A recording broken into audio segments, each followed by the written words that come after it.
Hello दोस्तों, कैसे हैं आप सब। आज मैं फिर एक इम्पॉर्टेंट फैक्ट लेकर आया हूं जो है लैटिट्यूड लाइन्स अर्थात अक्षांश रेखा की विशेषता। चलिए देखते हैं पहली विशेषता क्या है। अक्षांश रेखाओं के बीच की दूरी 111.13 किलोमीटर होती है। अक्षांश रेखाओं के बीच की दूरी कितनी होती है? 111.13 किलोमीटर। चलिए दूसरा देखते हैं। दो अक्षांशों के बीच के क्षेत्र को कटिबंध कहा जाता है। क्या कहा जाता है? कटिबंध कहा जाता है। चलिए तीसरा देखते हैं। अक्षांश रेखाओं की संख्या 181 है 1 डिग्री या 1 अंश के अंतराल पर, अर्थात 1 डिग्री या 1 अंश के अंतराल पर अक्षांश रेखाओं की संख्या कितनी होती है? 181। 0 डिग्री अक्षांश रेखा पृथ्वी को 2 बराबर भागों में बांटती है। 0 डिग्री अक्षांश रेखा पृथ्वी को 2 बराबर भागों में बांटती है। चलिए अगला देखते हैं। विषुवत वृत्त को 0 डिग्री अक्षांश कहा जाता है।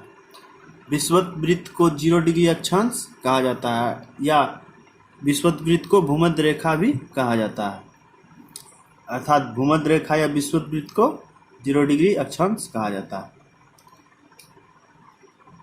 अक्षांशों की माप अंशों, मिनटों या सेकंडों में की जाती है। अक्षांशों की माप किस में की जाती है? अंशों, मिनटों या सेकंडों में। अंश का मतलब हो गया डिग्री। विषुवत वृत्त सबसे बड़ी अक्षांश रेखा है जिसे बृहत वृत्त या ग्रेट सर्किल कहा जाता है। अंग्रेजी में इसे क्या कहा जाता है? Great circle. ये अक्सर एग्जाम में पूछा जाता है। चलिए बहुत इंपॉर्टेंट फैक्ट अगला देखते हैं हम लोग। 23.5 डिग्री उत्तरी अक्षांश को 23.5 डिग्री उत्तरी अक्षांश को क्या कहा जाता है? कर्क रेखा अर्थात टॉपिक ऑफ कैंसर कहा जाता है। चलिए ये भी इंपॉर्टेंट है। 23.5 डिग्री दक्षिणी अक्षांश को 23.5 डिग्री दक्षिणी अक्षांश को क्या कहा जाता है? मकर रेखा अर्थात टॉपिक ऑफ कॉप्रिकॉर्न कहा जाता है। चलिए अगला देखते हैं।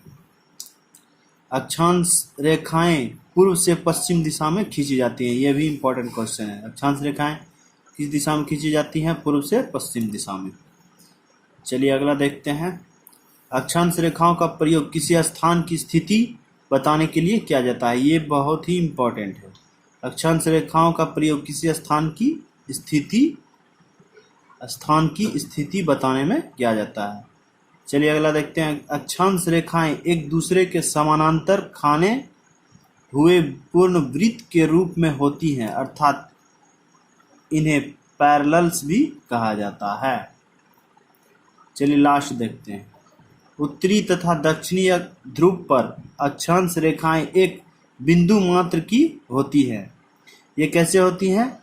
क्योंकि भूमध्य रेखा या विषुवत रेखा पर सबसे बड़ी वृत्त को क्या कहा जाता है? अक्षांश रेखा। वहाँ सबसे बड़ी अक्षांश रेखा होती है और उससे उत्तर या दक्षिण जाते जाते ये रेखाएं छोटी होती जाती हैं और ध्रुवों पर जाकर एक बिंदु मात्र की बचती है। तो चलिए दोस्तों, ये वीडियो आप लोग कैसा लगा हो लाइक कीजिए, शेयर कीजिए, कमेंट कीजिए। धन्यवाद।